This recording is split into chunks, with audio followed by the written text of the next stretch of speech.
All right, yeah, you know where that cough button is. I got my mute right here in case I need to start You hacking away. you Yeah, it's you good to do be need it. home. You do need it. Yes.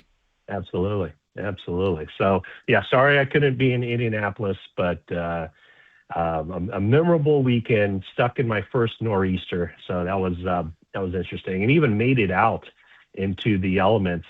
What night was that? I think it was Monday night. I went out there and it kind of subsided a little bit, but it was pretty cool to see all the snow on the ground. Not a big snow guy being here in the Bay Area, so that was a Well, memorable weekend. I mean, it was beautiful in one sense, and then it was Yeah. stifling in another sense. So they're paralyzed back east, man. All right, Maddie, but you did see the Adam Schefter tweet, and you hmm did hear John Lynch's comments. Make it make sense. Like, how serious is this? Well, it's funny the timing of it, right? I mean, clearly, someone wanted to kind of turn the screws a little bit to John Lynch 90 minutes before he was to take the podium, and so all that was obviously calculated for that to be a topic that John Lynch would have to address publicly. So, I mean, is it? I mean, the way Schefter reported it was that it's happening, right? I mean, the 49ers are moving on. I mean, that's the way I read it. There was very little ambiguity there. And then John Lynch took the podium and basically said, "Hey, we're working together. We're going to make this happen." What I do know is Trent Williams he's a businessman. He's a very successful businessman. He's made $220 million throughout his career. Generally speaking, guys who are people who are business people, they're gonna try to maximize what they can earn. And I would think that Trent Williams probably sees it like, well, I mean, if you were to cut me free and I were to go on the open market, I could cash in, at least twice as much as what he's making now as far as the guaranteed money. So, that's where the sides have to look at this. Like Trent Williams would have tremendous market value, even at age 38. The 49ers are in a bind because who are they going to put in left tackle? Austin Pleasance? Would they be forced to draft someone at 27 or even in the second round or the third round who takes over as a starting left tackle? And so, it makes sense, obviously, for the 49ers to work something out. And when John Lynch talks about the complexities of it, because of where he is from a veteran standpoint and what he brings to the table at this point, the 49ers, I wouldn't say have to, but kind of have to make sure that they get this thing settled. It's not the first time that they've been through a contract situation with Trent Williams, but it might be the last time they're in a contract situation with Trent Williams. Yeah, Matt, I was just going to say, we've seen this song and dance with Trent Williams before, but at age 38, how would you power rank the possibilities of how this plays out? Do they restructure the contract and he's out there week one as a left tackle? Do they release him? Do they entertain maybe a possibility of a trade? How do you think this all plays out, Matty?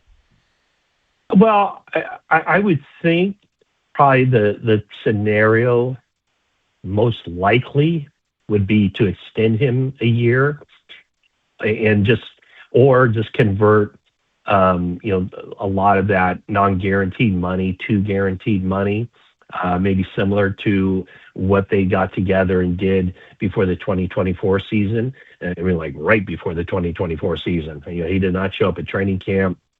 It was the week basically leading up to the opener that the sides got together and figured something out. And at that point, speaking to people inside the 49ers, they kind of felt like, okay, he's not going to show up for training camp, but when it gets closer, that's when things will happen. And, for Trent Williams, the thought was, okay, he's under contract and he knows how long it'll take for him to get ready for the start of the regular season. He knows his body. He's been through this. So he will show up whenever he feels like he needs to show up to be ready for week one. Now, this is a little different. This is a lot different because kind of the drop dead date is 10 days into the new league year. So everything will be settled much sooner this time than it was 2 years ago. So that, how it plays out. I mean, I think the most likely scenario is that the sides come together and figure something out. But if it's not, that's not the way it works out, and the 49ers do release him, then I would think that there would be, a handful of teams that would really go strong after getting him. And I wouldn't think, if he were to hit the open market after the 49ers don't give him what he wants at this stage, then I would think that he would probably sign elsewhere. And if he did, and you're saying that is a possibility, what the hell do the 49ers do at left tackle? Yeah, I mean, it might be something where, to kind of rip a page from the Kansas City Chiefs last year, remember how they ended up paying Jalen Moore a lot of money, $15 million a year. He was a backup swing tackle for the 49ers. They signed him to a big contract to be their left tackle, and then they kind of kicked the can down the road a little bit, and 6 weeks later they drafted a player at the end of the first round to be their starting left tackle. So that would probably be the scenario. I mean, I can't see them, paying more than $20 million for a left tackle on the open market, simply because left tackles don't come available on the open market. Starting NFL quality left tackles do not hit the open market because teams either recognize that a year or more out from when their contract expires and they extend them, or they franchise tag them. But generally speaking, top offensive linemen, you have to draft those guys because very few of them reach the open market. I mean, maybe one offensive lineman a year, maybe two offensive linemen a year, Pro Bowl or Pro Bowl caliber. All pro calibers guys usually don't reach the open market. But I mean, they would certainly have been a bind. They would have to sign someone as kind of a placeholder unless they really think that Austin Pleasance is capable of starting, and then see what the draft brings as far as going out and identifying somebody that fits their scheme. And so, one of the good things for the 49ers is, they look for something different in their offensive linemen. Obviously, you have to be smart, you have to be athletic, and so those are the kinds of things that they'd be looking at. But yeah, it would definitely put them in a situation where at this stage of the season, this stage of the off season, for the first time in a long time, they wouldn't know who their left tackle is. And this is an organization, obviously, that went from Joe Staley seamlessly into Trent Williams.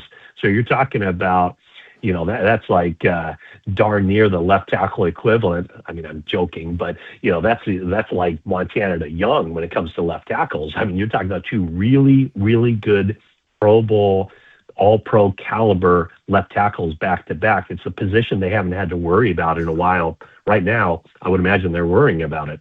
Matt, I agree with you. Even at age 38, I think if Trent Williams was a free agent, there would be a market. There would be a demand. But with that being said, wouldn't it make more sense then for the 49ers to try to trade him and get something in return instead of just releasing him? Or is that $39 million cap hit too much for teams to take on? Well, the cap hit wouldn't be that much for any team taking him on, because the cap hit also includes the money that's already been paid to him that hasn't counted against the cap yet. So, they have restructured his contract, and what that does is you're basically giving Trent Williams money up front that then is spread out over the life of the deal. So the cap hit wouldn't be as strong. I think that there would be an element of trading him tells the world, we'd rather him play on that team. And so I think that's a door that they wouldn't necessarily want to close. But I agree with you that it would make a lot more sense if you're going to trade him to get something very noteworthy in return for him. Because if you release him, he's gone, and you don't get any comp picks a year from now, nothing of that nature. And I would think that for teams out there interested in him, they would realize that they would have to also, if they give the 49ers, say, a first-round draft pick for Trent Williams, or a second and a third, or whatever the case may be, they also have to meet his contract demands. And so, there might be a little bit of reluctance for teams like that. But, I mean, just off the top of my head, look at the New England Patriots and how they struggled at left tackle in the postseason and certainly in the Super Bowl. I mean, that would be a big find for them, a team with some cap space, to go out and get a guy and make another run. So, yeah, I mean, there would be plenty of teams, I would think, that could feel like they could use Trent Williams in their starting lineup. I mean, we've heard from some texters. We've talked about it. Is there a scenario where it's smart to part ways with him a year too early rather than a year too late? And in the month of the rise of the 49ers documentary and Bill Walsh, I mean, this sounds sacrilege to let the best offensive tackle arguably in league history, if not, he's one of the top 3 or 4 in league history, walk out the door. But is there a scenario where that's the prudent move? I don't know. I mean, I look at his scheduled salary, and the cap is different than what the money that they would pay him, but it's like $23 million, I think, in base salary and bonuses. To me, that seems reasonable. And, a year ago, I think about the messaging at the NFL Scouting Combine with John Lynch. I mean, he told the world what they were going to do.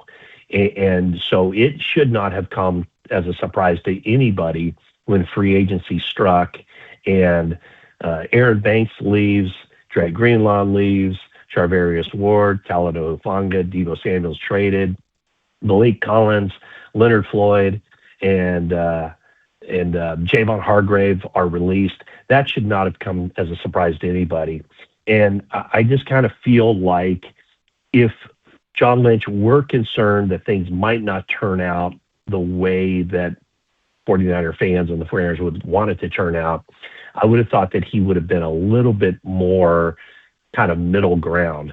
But when you're talking about, the positivity and, he said this in the past, Trent Williams wants to be with the 49ers. The 49ers want Trent Williams. And I know in the past, anytime that's happened, truly happened, where a player wants to be with the team, when the team wants that player with the team, they find a way to make it work. So, the information that came out quite clearly from Trent Williams' side was very alarming 90 minutes before John Lynch took the podium. But then, John Lynch was basically, hey, hold on now, everything's okay. This is part of the business, and it is part of the business. And as I mentioned, I mean, Trent Williams is a businessman, and he and his agent are going to use every tool, every vehicle available in order for him to get the kind of contract, the kind of deal that he wants here late in his career. John Lynch also talked about yesterday the possibility of trading Mac Jones, and he said that somebody would have to come with a fairly strong offer for us to even consider trading him. Now, Matt, I know you're not out in Indy at the Combine, but this is usually a week where trade rumors start to swirl. So are you hearing anything about teams' potential interest in Mac Jones? No, but this is where, like you mentioned, I mean, during the NFL Scouting Combine, you turn on the TV and starting tomorrow, I think it is, you see the guys working out. But I truly think that the most impact of the NFL Scouting Combine happens where you can't see it.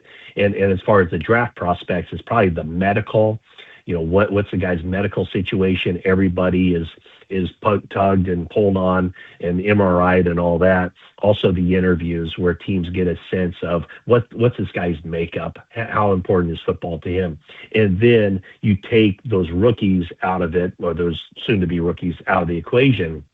The stuff that happens behind the scene, you all know of the quote-unquote legal tampering period. Well, this is the tampering period where agents and teams are talking about prospective free agents on other teams that they're not technically allowed to talk about. But also what is more allowed is just the banner of players being available to trade. Hey, and I can guarantee you one thing, when John Lynch went out to St. Elmo's or wherever he went last night, or Prime 47, and runs into GMs for other teams or out at the stadium in the next few days, I mean, there will be questions about, hey, what about Trent Williams? What's going on there? What would it take? What are you thinking with Trent Williams? So there will be conversations about Trent Williams, and then Mac Jones.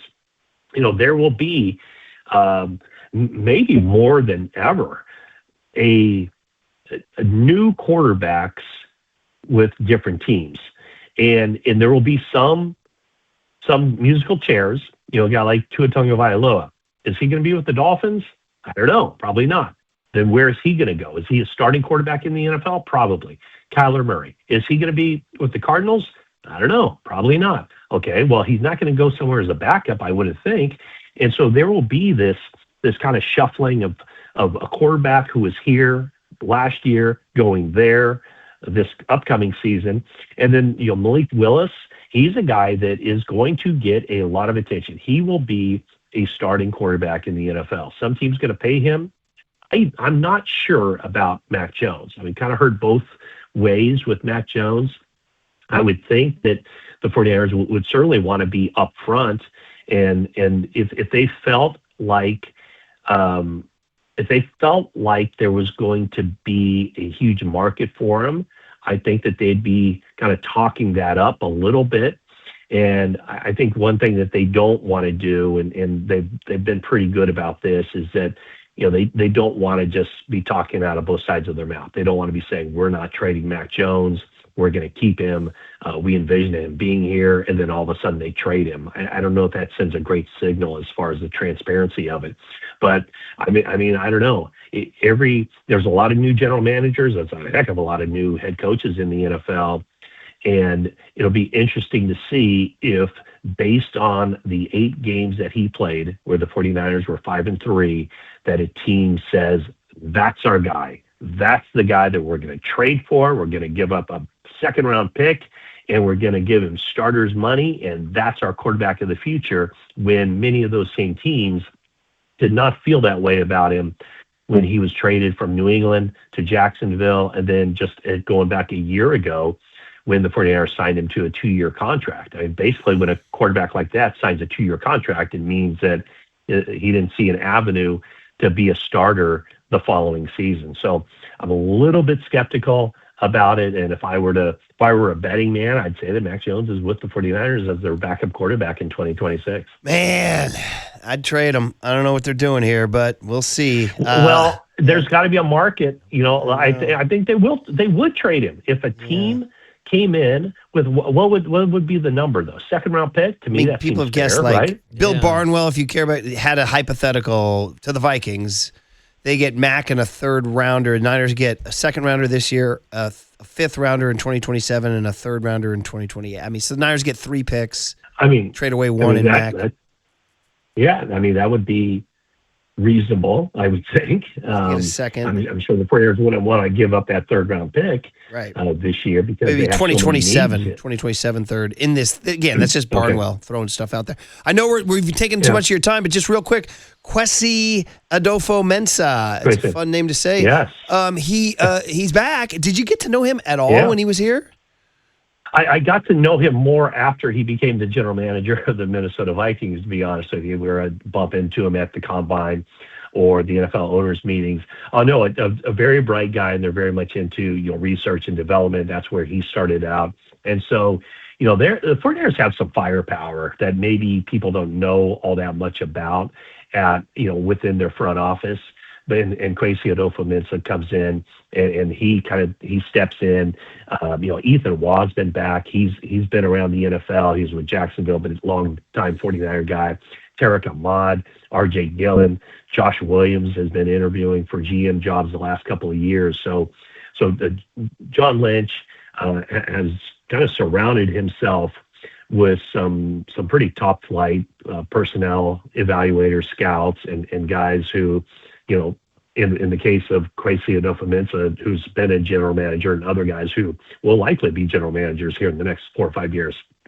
All right. Well, yeah, brain power is always good. They've lost a little and they've gained a little too. So welcome back, Matty. Glad you're back in California where it's kind of drizzly and gray and gnarly, but not stiflingly snowy. Not Yeah, I don't have to put a scarf on when I go outside. Was there any romance to it? Did you ball up a snowball absolutely. and chuck it around? Absolutely. I didn't do that. If you check out my social media, I'm walking on the streets of Boston, all there are snowplows out there and one random guy skiing down the street. Seemed efficient. So that was kind of cool. Seemed very efficient. Very, very efficient. Not like that Klæbo guy who got 6 golds for Norway. That's that guy. That's our cross-country skiing hero. All right, Matty. At least there wasn't anyone out there practicing biathlon. That we do not want to do. We do that in the Norway forests. No, there you go. You'll shoot your eye out, Matty. All right, Matt, be good. All right, thanks, Matt. All right, thanks, guys. Appreciate it. All right, lot to discuss with the Niners on the Sports Leader.